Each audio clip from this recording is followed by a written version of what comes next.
Welcome to our online church service. Thank you for joining us today. If you're joining us for the first time, a special welcome to you.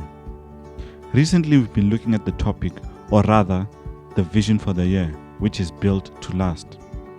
If you have missed any of those sermons, please do go through our sermons list you'll find the previous sermons. Today, we will receive an awesome message from Pastor Kulu. She'll just touch on the topic of a faith that is built to last. Before we get into that, our Zbusi will give us the offering message. Do enjoy the service. Be blessed. Good morning, good afternoon, good evening. Hello, family. I bring you greetings wherever you are today, and I'm so excited that you have taken time to join us in our worship service. I hope you are well. I really do hope that you are doing well, and I hope that your families are also doing well at this time. It has been a few roller coaster weeks.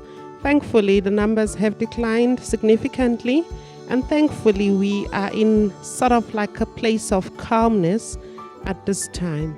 If you are still struggling and if you are still in a very heavy place, our thoughts are with you today, and we pray that God, the God of comfort himself, will surround you with peace in the times that you are in. As I thought of how to encourage you today, I found myself reading Psalm 40. It says, "I waited patiently for the Lord to help me, and he turned to me and heard my cry.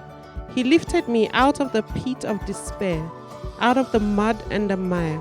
He set my feet on solid ground and steadied me as I walked along. He has given me a new song to sing, a hymn of praise to our God. Many will see what he has done and be amazed. They will put their trust in the Lord.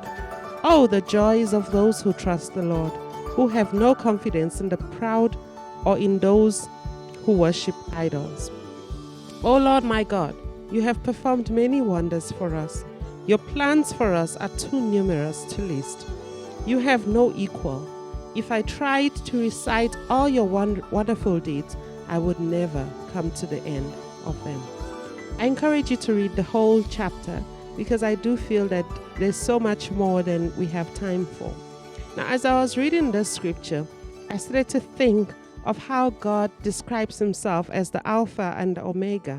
And I started to think how when we look at our past, we all have testimonies of how God has kept us, of how God has lifted us from the mud and the mire that we have found ourselves in, how God has healed us from sickness, how God has provided and put food on our table.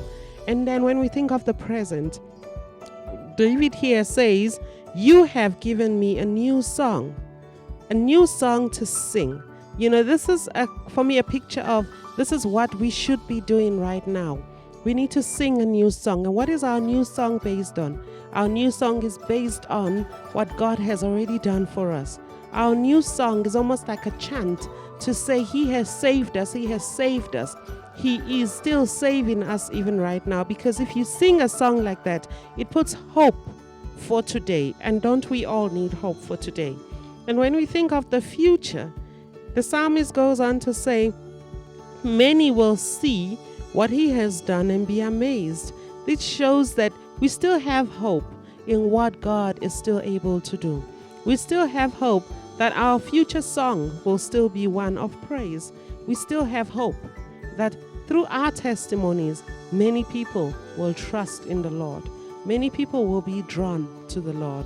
And many of us have testimonies of how we have been able to tithe even during this season, and how God has provided even during this season. And for many, they've not been able to tithe, they haven't earned a salary, but there has been food on their table during the season that we're in. So today I want to encourage you. It's great to have a gift of hindsight, but today I want to challenge you to have a gift of foresight. Foresight in God's ability to provide for you. Foresight in God's ability to heal you and to protect you and your family. And as you give to God's work this morning, or today, or whenever you're listening to this, Be encouraged in God's faithfulness, in the fact that He has no equal, in the fact that His wonderful deeds cannot be counted. They are that many. They are more than what we can count. God bless you as you give. The details will appear on your screen, and may you be truly, truly kept under the shadow of the Almighty. Amen.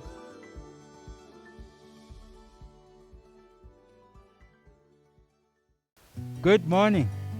Today is a very special day, and we are all going to be participating in something very special, which is baby blessing. So in a moment, I'm going to be joined by Jesse Tinevimbo and Celeste Matida Ishe Sitole with their mother. And then after that, I'm going to be joined by Nontsigelelo Siziba with her parents. And we thank God that even in these extremely difficult and trying times, that we can still see His goodness and grace through the gifts that He gives us, which are children in this case. And it is important for us to understand what it is that we are going to be doing today, what it means and what it does not mean. Parenting is a privilege and a responsibility for us to be able to care for the children that God has given us. And in this case, it is the parents that are going to join me. And today, these parents recognize that privilege and responsibility and are making a commitment to God before His church, which is you and I, to bring up the children under their care in the ways of the Lord. And so I will end by praying a prayer of blessing over the children, as well as to ask for the help of the Holy Spirit upon the parents as they take this responsibility seriously. So what this doesn't mean, what we are about to do doesn't mean that these children are now Christians, or that the prayer that we pray will automatically make them Christian when they grow up. These children will still have to make their own decision concerning the choice that they have to make, either to accept or to reject the offer of salvation when they are old enough to be able to understand. All right, with all of that out of the way, I'm going to now ask the first family to join me.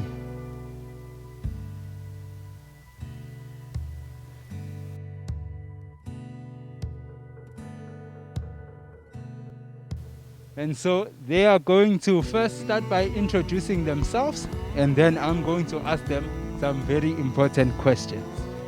Good morning, church.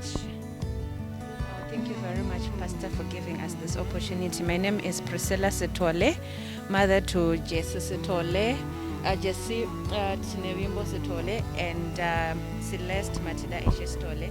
With me is my eldest sister, Valerie Mosekewa. Thank you, Pastor.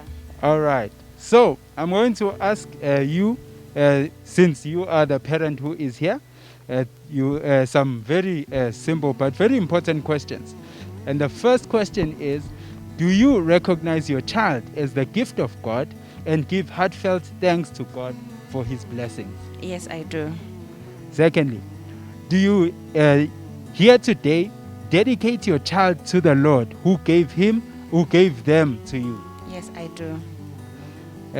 Do you this day pledge as the mother of the children that you will bring up your children in the discipline and instructions of the Lord? Yes, I do. Lastly, do you here this day ask God's blessing upon your children's life to guide, guard, and direct your children through all of their lives? Yes, I do. All right, let us pray. Our Heavenly Father, we thank you that each and every child is a blessing from you. I, together with the mother of these children, ask you for your blessing upon their children. We ask that you guide, that you guard, that you direct, and that you lead these children throughout all of their life. I also pray for the mother here today, that you give her the wisdom as she endeavors to bring up these children in your ways. I pray that the Holy Spirit may help her in this very important task. In your name and yours alone, we pray, now and forevermore. Amen. Amen. Amen. You can take your seat. And then I'm going to call the Sizibas to come and join me.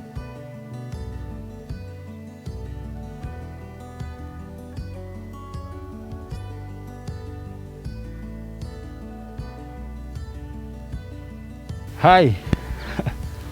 Yes, please just introduce yourselves and yeah. Okay, we'd like to greet the church in the name of our Lord and Savior, Jesus Christ. I'm Zbusiso Siziba. I'm with my wife, Michelle, and our daughter, Nonsigelelo, Stephanie Siziba. All right. So, the same questions now to you.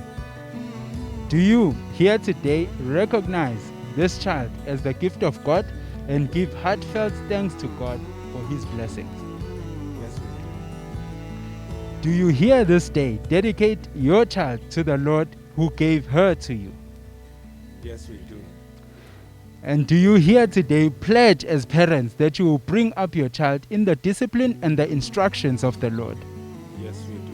And lastly, do you here this day ask God's blessings upon your child's life to guide, to guard, and direct your child through all of her life? Yes, we do. All right, let us pray. Our Heavenly Father, we thank you, Lord Jesus, that each and every child is a blessing from you. And so I today, together with the parents of Nonsigelelo, ask you for your blessing upon her life. We ask that you guide, that you guard, and direct her through all of her life. I also pray for her parents, that you give them the wisdom as they endeavor to bring up their child in your ways. I pray that the Holy Spirit may help them in this very important task. In your name and in your name alone we pray, now and forevermore. Amen. Amen. You can take your seats.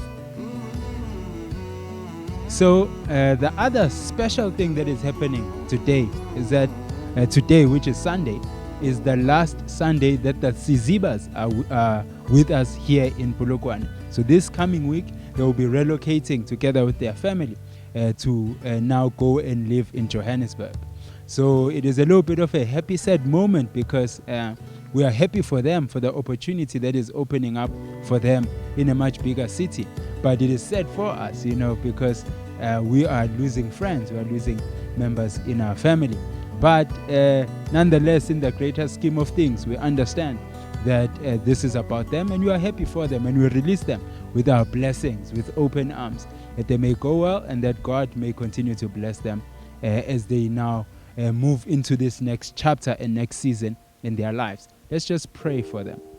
Heavenly Father, thank you so much, Lord God, that it is you, Father, who opens doors that no one can shut in our lives, and that it is you, Father God, who also shuts doors that no one can open. Your word says, Father God, that every good gift comes from above. So we thank you so much, Father God, for this open door, this next opportunity for the Sizibas as they are moving to Johannesburg. We thank you, Father God, that this is something that has come from you, Lord God. We thank you, Father God, for all the opportunities, Father God, that they will be able to enjoy in Johannesburg. And we pray, Father, for them, that you continue to bless them, that you continue to protect them, that you continue to go with them into everything that is coming their way in Johannesburg. We pray, Father God, that you may continue to use them in the people that they will be living around in community, in the people that they will be working with, that they may continue to be a light and a salt, Father God, in the lives of those people, that they may benefit those people, and that they may be used by you, Father God, to continue to lead people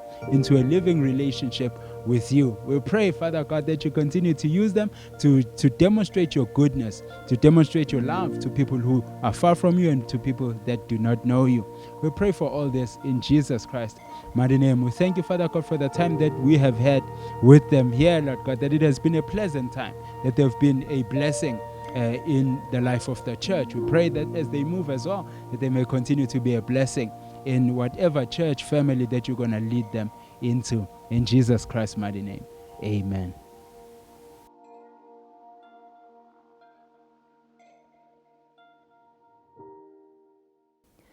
Good morning, church family. I hope that everyone is well and healthy.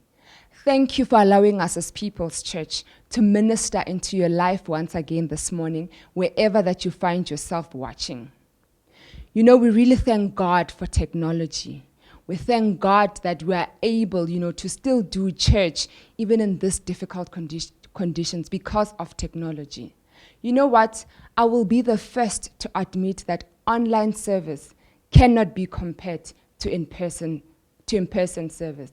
You know, in in-person service, we get to sing together. We get to pray together. We get to even respond to the messages together during our 1-minute mingle. We just love on each other. We embrace each other. But you know what? You and I have adapted so well to our reality, difficult as it is. So let us continue to make the most out of our online church experience. And I know we may be a little bit tired, but we have to continue disciplining ourselves. The same way that you and your family will just, get ready and put the effort into getting ready for our in-person service on a Sunday morning. I'd like to encourage you to put in the same effort in terms of getting ready for the online church service. As we may all know, the theme for this year has already been launched, has already been introduced. It's an exciting theme. It's called Build to Last. And today, I will actually be preaching along the same thing, a faith that's built to last. And you know what? We have been going through a season of shaking, because of the pandemic. We have just been shaken. We have been redirected. We have been disturbed. We have been interrupted. We have been shifted, and so on. So having a faith that is built to last is essential, especially in these times. But before we go further into the word, I'll just like to pray for the word this morning. Let's pray.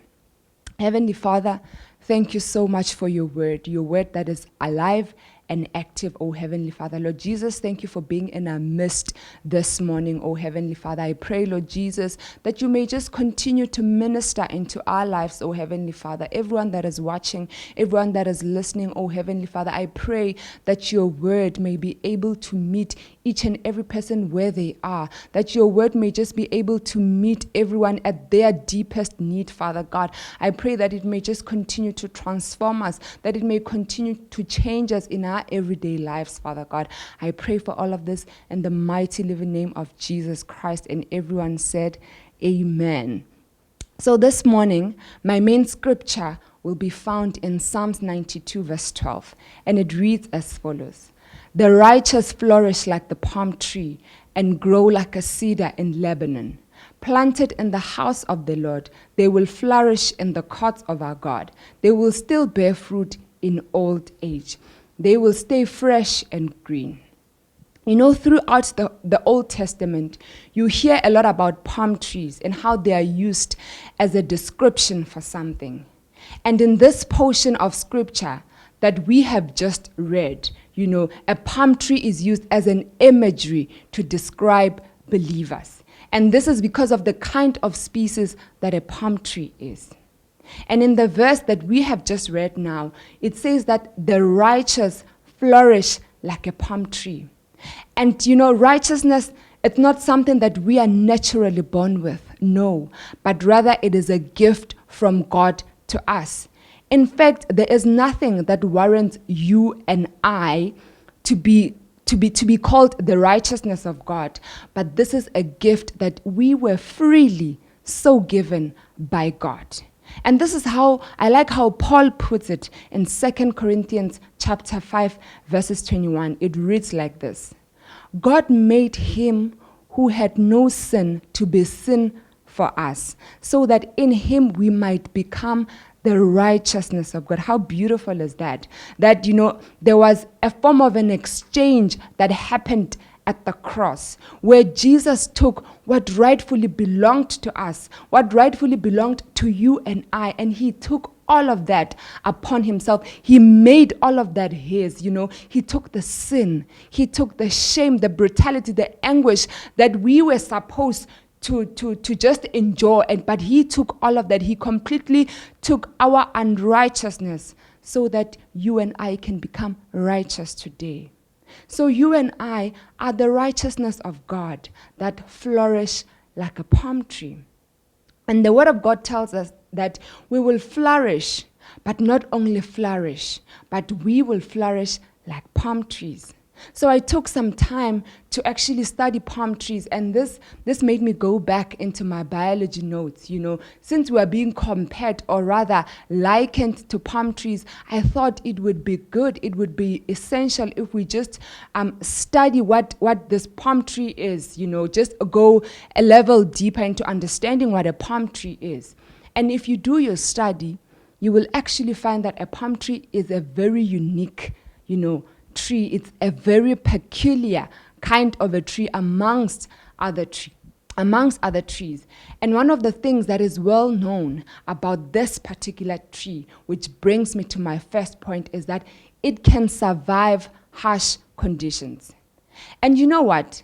That already tells me that this is a tree that is built to last.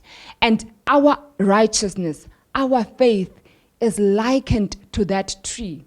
So when you continue studying this particular species, you will find out that the roots of this tree can grow as deep as 6 meters, which means they are able to retain water for survival, in case of harsh conditions that they may find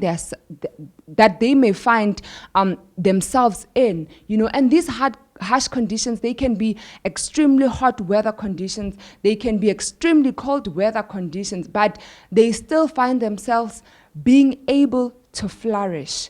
Why? Because their roots that penetrate so deep are able to absorb water that is enough to sustain them later on when they find themselves around harsh conditions.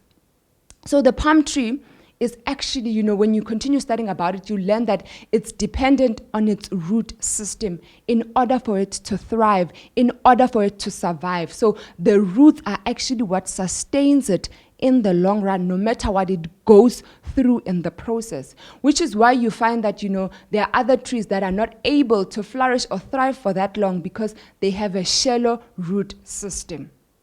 And when you look at, just studying trees, you'll find that, one of the harsh conditions that they may go through can be weather, can be diseases, and so on. But for you and I, the pandemic right now is our harsh condition, that we are faced with right now, where we just, experiencing, a form of shaking, a form of disturbance, where we are experiencing interruptions from all angles of life. But you know what? You and I, we need to remain standing.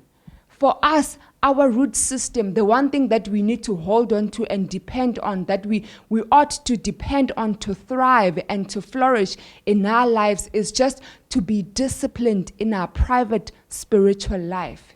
We have to immerse ourselves in God's word. We have to continue to meditate on God's promises, remind ourselves constantly on some of the promises that God says about our lives. We need to remind ourselves of that. We need to continue to spend time with God, whether we feel like it or not. These are some of the things that we need to be rooted in, that will sustain us when we find ourselves in harsh conditions, that will sustain us even now during this pandemic that we are faced with. Knowing that our foundation is anchored in the supremacy of Jesus Christ, and that foundation is actually built to last, that no matter how harsh the conditions or the situations we find ourselves in, we need to just lift our eyes off those conditions, off those situations, and remember who we are anchored in, and remember whom our foundation is found in, and look unto Jesus, the author and finisher of our faith. So if you and I are rooted in the author and finisher of our faith, Jesus Christ, we will not be controlled by the seasons we find ourselves in. In 2 Corinthians 4 verses 8 to 10, it reads as follows: "We are hard pressed on every side, afflicted, pressured in every angle, in every dimension, but yet not crushed. We are perplexed, but not in despair. Persecuted, but not forsaken. Struck down, but not destroyed. Always carrying about in the body the dying of the Lord Jesus, that the life of Jesus also may be manifested in our body." So I don't know what's blowing in your direction this morning, or this week, or this month. I don't know what's being shaken, but what I do know is that the Creator created you and I with a wind in mind. That He created us with a form of shaking in mind, with a form of, harsh condition or a storm in mind. And I would like to believe that we are actually in that season now. If you continue studying the palm tree, you will find that it can actually bend to the point where it's almost touching the ground, but without it breaking. It can tilt, during harsh conditions, during storms, but then afterwards, it goes back to its original posture where it remains standing upright. Palm trees cannot remain tilted forever. They have to, at some point, go back to their original posture because they were tilted, to avoid the storms, to avoid all those harsh conditions. Which tells me that palm trees were created with the capacity to bend in mind, that they were created with these harsh conditions in mind, that they are actually simply resilient. And the same applies to you and I. God created us knowing that we will be hard-pressed. He created us knowing that at some point, we'll be crushed, we'll be perplexed, we'll be persecuted. We find that in the scriptures. He created us, with a pandemic in mind. And He is not devising a backup plan now. He created us with all these harsh conditions in mind. And He knew that we will experience, bending at some point, we'll experience a form of shift, but we will not break. So you and I can bend because of everything that is happening around us, and that's fine because we are allowed to feel what is happening, but we cannot afford to break. We cannot afford to forsake our faith. We cannot afford to give up. We cannot afford to not stand up and try again. We can get knocked out every now and then, but we can't remain in that state forever. At some point, we need to rise. At some point, we need to stand up again and try again and again. Why? Because we were built to be resilient. We were built to endure. We were built to be tough, to be tenacious, to be strong, to be steady, to be secure. And here is a verse in Proverbs 24, verse 16 that just seals everything for me. It reads as follows: "The righteous falls 7 times and rises again, but the wicked stumble in times of calamity." So we may fall, but we need to rise again and again. And the second part of Psalms 92 verse 12 says that, "And they will grow like a cedar in Lebanon." And this is referring to us, the righteousness of God. It says that, we will flourish like palm trees, but grow like a cedar in Lebanon. And Lebanon in the Bible is known as a place where the best, the tallest, and the largest, and some of the strongest cedars grow, to which us, the righteous, are actually being compared, are actually being likened to. And the cedars, they're actually known to be extremely long-lived. They express, ideas of majesty, of durability, of incorruptibility, and of stability. So you and I, we also need to grow in the same line since we are being compared to that. Another thing that is well known for palm trees, which brings me to my second point, is that they have an interconnected root structure. Some of the reasons why palm trees can last as long as they do, it's because their roots are connected to each other. They are connected to one another. You find that, in most cases, they actually grow in clusters. They flourish more when they are growing in those clusters, and their roots are able to remain intertwined to each other, which means that they are not easily uprooted, because if you want to uproot one, you find that this one's roots are actually connected to the next one, and the next one is connected to each other. That is why their root system is regarded as interconnected, which means that they stand a better chance to survive because they are interconnected to each other. So you and I, we also need to stay connected to each other. This is why, we have life groups. This is why people have accountability partners, just a form of community to do life with, which is why, people are encouraged to join, or to be part of a local church so that you can be part of a community of believers. And sometime in 2019, we did a series of teaching on the topic, We Are Better Together, making a transition from I to we. And this is because of how important community is, more especially in the life of a believer and the life of a Christian. In Ecclesiastes 4, verse 12, it reads like this: though one may be overpowered, two can defend themselves. A cord of 3 strands is not quickly broken.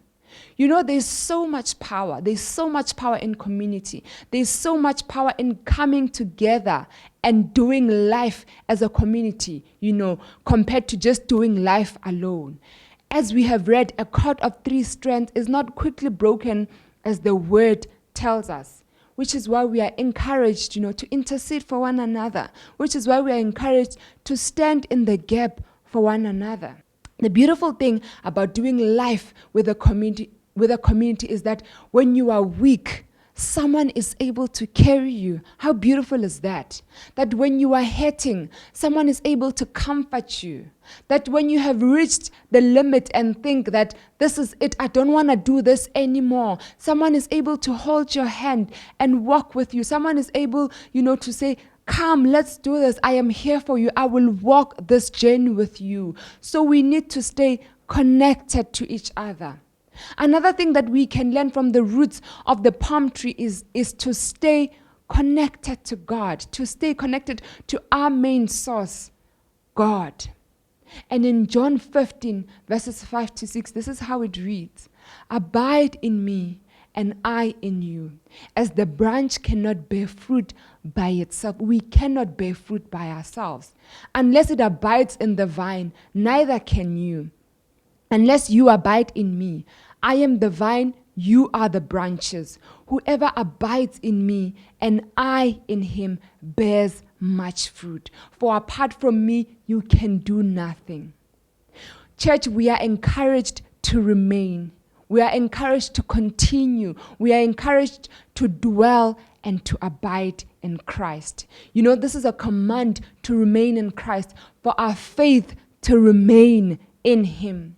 And as I conclude, I would like to remind us, in fact, that no matter how hard or how harsh things get, that you and I, we need to hold on firm to Jesus, because he is the way, the truth, and the life.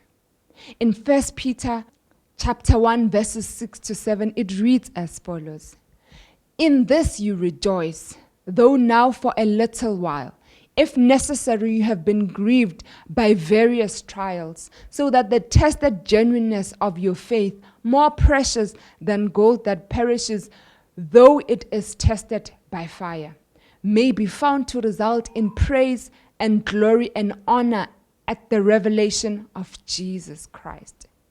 Our faith journey will not always be a smooth one, which is fine, because the scriptures, they actually prepare us for that. In our salvation, we rejoice, but once in a while, we find ourselves going through various trials so that our faith can be tested. So we ought to remain standing because our faith was built to last. And here are a few things to ponder on this morning.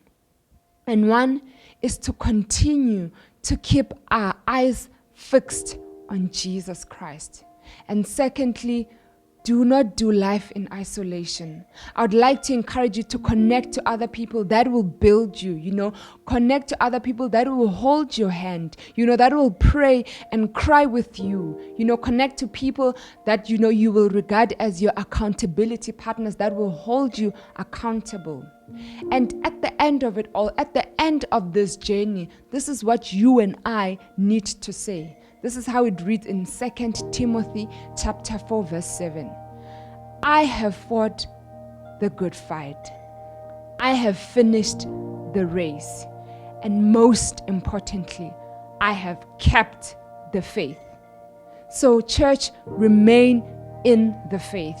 And maybe there's someone here who is just, feeling tired, who is feeling weary, who is feeling like they are done. I would like to encourage you with these words from a song by Elevation Worship. And this is how it goes. Are you hurting and broken within? Overwhelmed by the weight of your sin? Jesus is calling. Have you come to the end of yourself? Do you thirst for a drink from a well? Jesus is calling. Leave behind your regrets. Leave behind your mistakes. Come today. There is no reason to wait. Jesus is calling. Bring your sorrows and trade them for joy. From the ashes, a new life is born. Jesus is calling. So, church, be encouraged this morning. Enjoy your week. Enjoy your Sunday and the rest of the week. Stay blessed. What a wonderful message. Thank you for that message, Pastor Kule. Thank you for your time and effort in preparing that message. I really love the example of the palm tree and how it is a tree that is able to survive through different conditions, not only because it's deeply rooted in the ground, but because it's interconnected with other trees through the roots, which makes it hard for one to, pull it out from the ground. I hope that we can get something from this message, and that is, we should be deeply rooted in the Word of God, and we should be interconnected with each other, making it hard for anything else to pull us out. Thank you for that. I am blessed by that message, and I hope you are too at home. Please have a blessed week, and we hope to see you next week as we continue to build our faith and grow stronger. Have a blessed week. Goodbye.